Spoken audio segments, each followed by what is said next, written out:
So in a historically rich and diverse region, known for its vibrant culture, the United Arab Emirates, or the UAE, has grown from a quiet backwater to one of the Middle East's most important economic centers, according to BBC.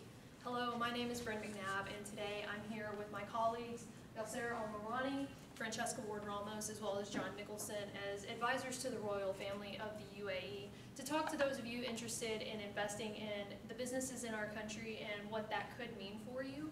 To do this, we will be discussing the history of the region and how it contributes to their business culture, as well as the actual culture of the United Arab Emirates.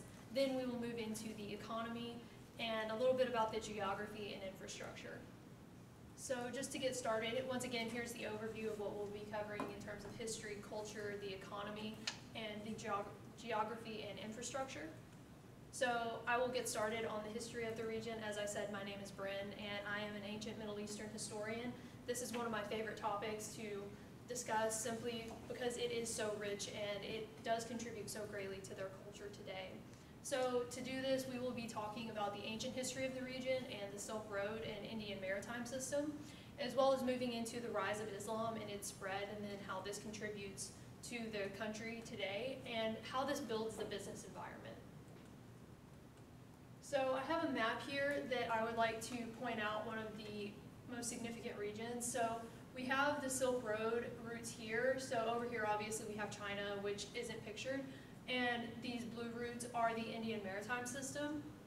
So although the UAE is located like around this region in the Persian Gulf, and we see some of the stops of the Indian maritime system miss it, it was still very important to be in this region because these travelers, if there was bad weather as they were sailing, would stop here or even try to get into the Persian Gulf to get out of inclement weather. So what this means, they would find somewhere to dock and get off and interact with the local peoples, and sometimes they would even find women to marry in this culture. So they would come back to it, and this then contributed to the spreading of culture through trade. So again, for the Silk Road here, you see that it's quite further to the north than you would expect, but once again, these people were very mobile, and although the Silk Road was originally founded in around 300 BCE is when we first see it being greatly used, it lasted until the mid-13th and 14th centuries, I believe. That way they could continue trading. But what this did was it allowed the people that would become known as Muslims to continue their nomadic way of life. So what this means is they were already nomads, and they would travel around and do business with other people. And this is just what they came to know, and they continued to do this throughout history, up until really about 1450s when we see it decline a little bit. So moving into the rise of Islam, I will step out of the way a little bit here so that you can see this map, but when Islam came about, it spread very quickly. It was extremely rapid, and it only took a few hundred years for it to spread this far. The Abbasid Caliphate was actually the most dominant power of the Islamic community at this time, but you can see how far it goes over into towards China, and then it even reaches all the way into Spain. So at this time, Western Europe was in a decline and in its dark ages, which is why Islam was able to spread so far up in the northern parts of Africa and even into Spain. What we know about this is that being a knowledge center of the world, the Middle East was exceptional in their medical advances and technological advances. Just to describe a few of these, they were known for being able to perform certain surgeries on people after battles, and it is believed that the stirrup was originally used in the Middle East, and this actually advanced military techniques and was allowing for a cavalry to be formed. So with this being said, and as much knowledge as these people maintained in this region, they have been culturally rich and diverse for a very long time. And once again, they have never been without this knowledge. So as Western Europe was in its dark ages, they continued to trade with China. And in moving into the 1800s, after the Western European powers came back in the 1400s as they started colonizing, they had a second wave of imperialism that went on, and Britain was in the Middle East and specifically India, where it went and colonized even more. But with this being said, these regions weren't really enjoying that as much because for such a long time they were the regions and they were the people that the Chinese wanted to trade with. They didn't actually want anything to do with Europe because they believed them to not be as advanced. So that's why these people kind of rejected a little bit of the European culture, and that's why we see such a mix of the different Asian, Indian, and Middle Eastern cultures in this region. So how does that translate to the business environment today? Well, what this means is they've been doing business for a long time. They know how it works and they know exactly what to do. And once again, since they have been trading and traveling for such a long period, these cultures and these ancient texts and these different things get passed along either verbally or they have actual records of them. This is extremely important because it gives these people a direct link to say, oh yeah, hey, we've been doing business with China for however many thousands of years. You know, it's something that they don't want to disrupt. Here you can see the city of Dubai, a very pretty nighttime picture. The United Arab Emirates was kind of a desert town in the 70s and 80s and then suddenly exploded once they realized how much business that they really could do. So just to recap, I talked to you about the history of the country, specifically ancient history, the rise of Islam, and then what this means in the diversity of the business culture today. And I would like to pass it along to my colleague. Thank you. Hello everyone, I'm Yasser and I'm here today to talk to you about culture. I'll be covering social life and hospitality and food in the United Arab Emirates. First, I'm going to start with social life. I'm going to talk about religion, language, and clothing. So religion, according to globalsecurity.com, 76% of the population are Muslim, 9% are Catholic, and 15% are from other religions. From this, we know that United Arab Emirates is an Islamic country, although they actually forbid people from being racist against other religions, because the Prophet Muhammad, peace be upon him, taught them that there is no difference between Arabs and foreign people except when it comes to worshiping God. Moving on to the language. Arabic is the official language of the United Arab Emirates, but to be honest, English is more spoken over there than Arabic. And 75% from the population in Dubai speak English only. And most of them actually live in Dubai, to be honest. And if you actually can speak more than one language, that would be better for you, especially if you focused on South Asian languages, such as Hindi, Urdu, Bengali, and so much more. And according to Fatma Salim from justlanded.com, if you can't speak those languages, you can actually practice anywhere in the United Arab Emirates. Moving to clothing, as you can see, I'm a live example over here. This is what guys wear over there, and here are more examples. If you're actually a businessman, you're going to have to wear white all the time, except when it's winter. In the winter, you can wear whatever you want, each color, whatever, elements or whatever, cotton, not cotton. You just decide whatever you want if it's winter, because everyone knows it's cold over there. And moving on to the girls. Here what they wear over there. The one in the middle is actually more of a house, like you're staying in a house, like having guests over. And the one on the right is for business. And the one on the left, you can see she's going out with everything. And the next point I'm going to talk about is about hospitality. It's actually, this is the most important thing over there, because if you're a good host, you're a great person. But if you're kind of not a good host, no one is going to be your friend or anything. Everyone's just going to leave you there by yourself. Yeah. And according to UAEinteract.com, there are two types of guests. The first type is, as we all know, the people you always with, your friends, your family, whatever. And the second type is the people who's visiting from outside the town. And those are the most important thing, because here you can show if you're a good host or not. And the first thing you're going to do is basically welcoming them to the house, and then your kids are going to take the luggage to the bedroom they're going to stay in, and you're going to just walk them to the living room, and they're gonna have to sit before you even sit. So that's the rule over there. You cannot sit unless they sit down. And they have the right to stay in your house for 3 nights, basically. And they have the right to be like kings or queens of the house. They can do whatever they want and you cannot say anything about it. And after you sit down, there is a trick for coffee traditions. Basically, you provide a cup of water and a cup of coffee. And then if the guest grabbed the coffee, that means he's not hungry. So you provide dessert. And after he drinks the coffee and finishes with the coffee, he has 2 things to do. One of those things.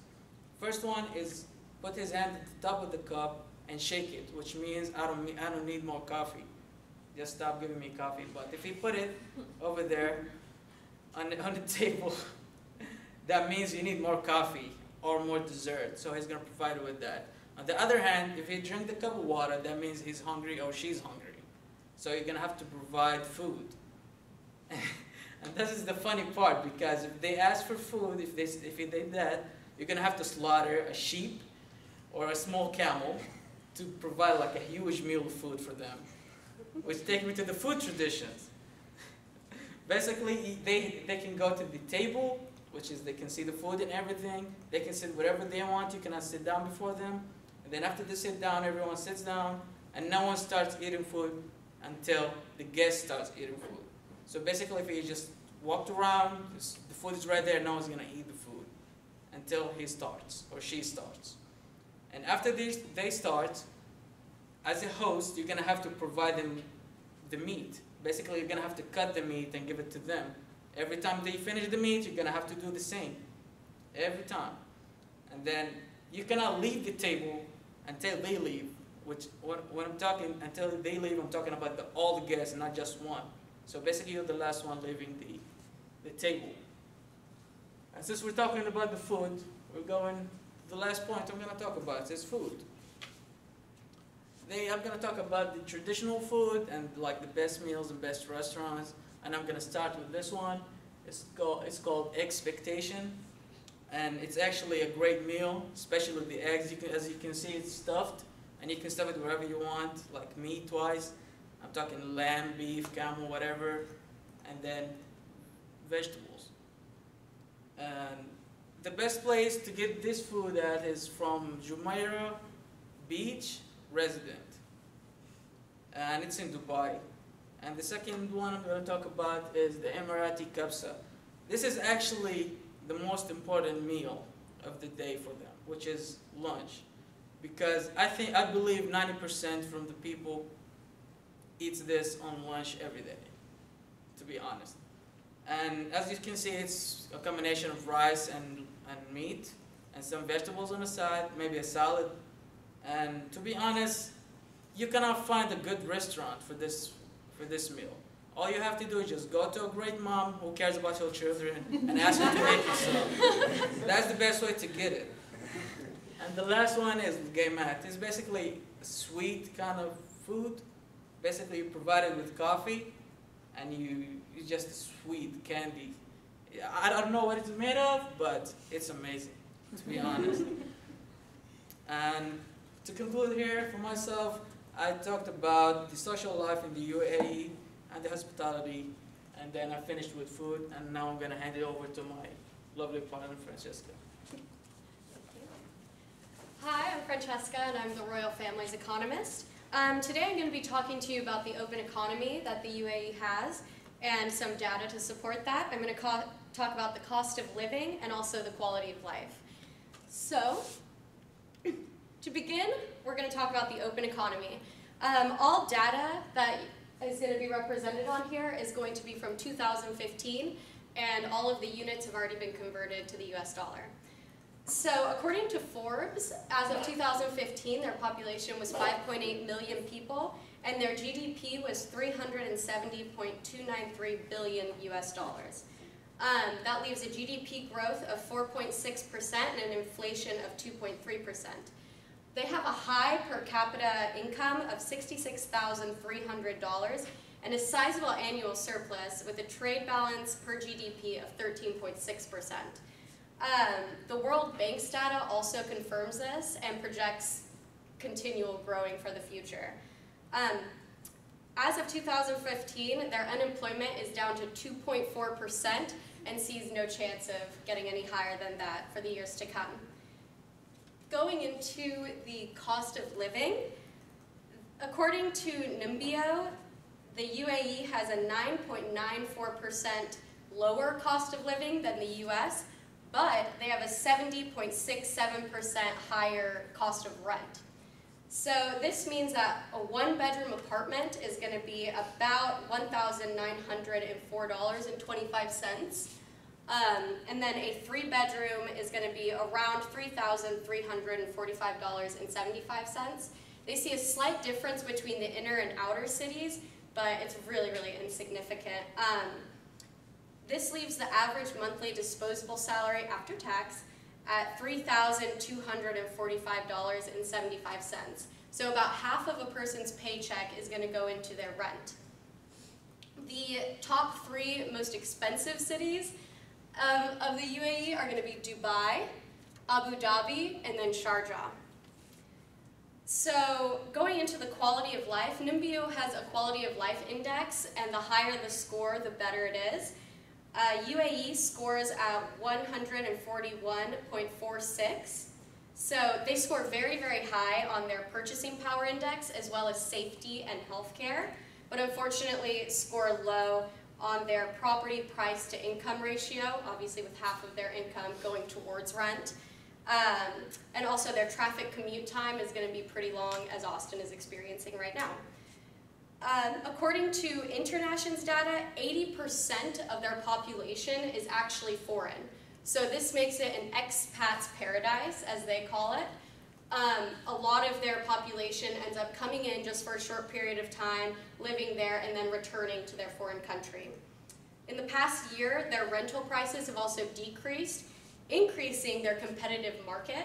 So right now is a very, very good time for them, with their apartment and housing offering a high standard of living than most European and Western countries. So you're going to get a better apartment and housing than really you would get in any Western country. So now I'd like to pass it on to my colleague John, who will continue. Hello, I'm John, and I am an investment advisor for the royal family of UAE. Let's start off. The United Arab Emirates is divided. Oh, I'm sorry. I'm going to cover geography and infrastructure. First, I'm going to cover the geographic characteristics of the UAE, the diversity of the population, and then I'll finish up with the infrastructure. So the United Arab Emirates is divided into 7 emirates, so they're kind of like states really. According to the official website of the UAE, the largest emirate, Abu Dhabi, accounts for 87% of the total area of the country, whereas the smallest emirate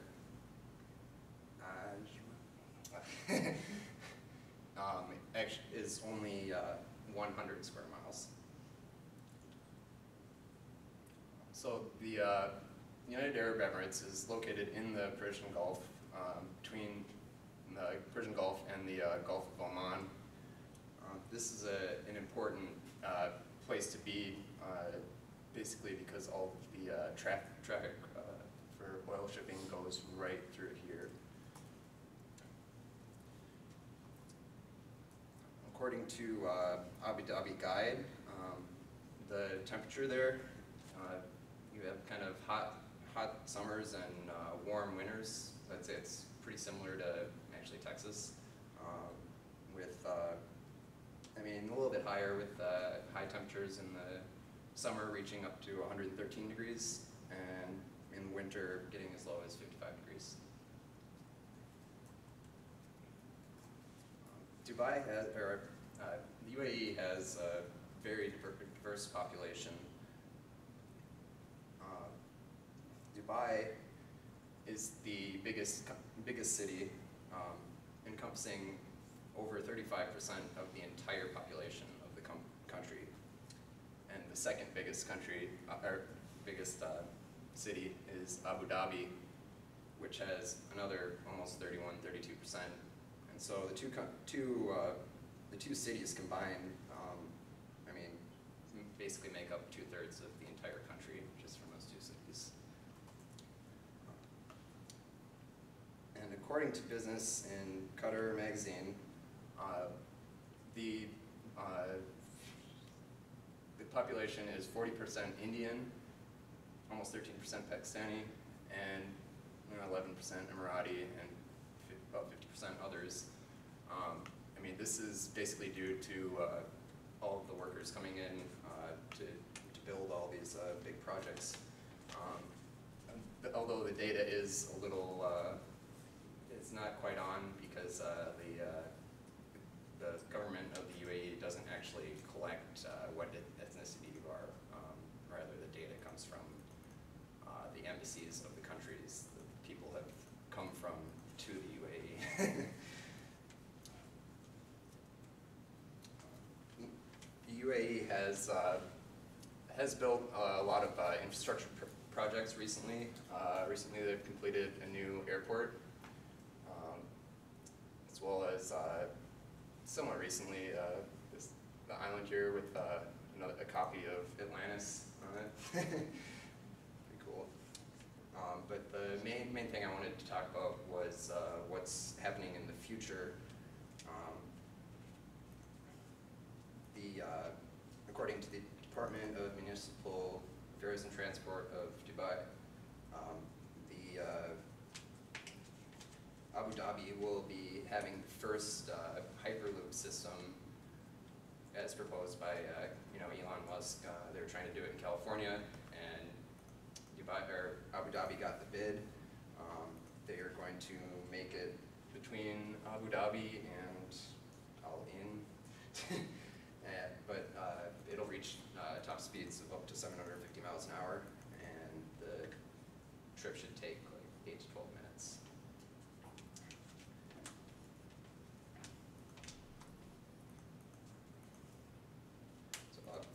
Today I've covered the geographic characteristics of the UAE, its location, the importance of its location.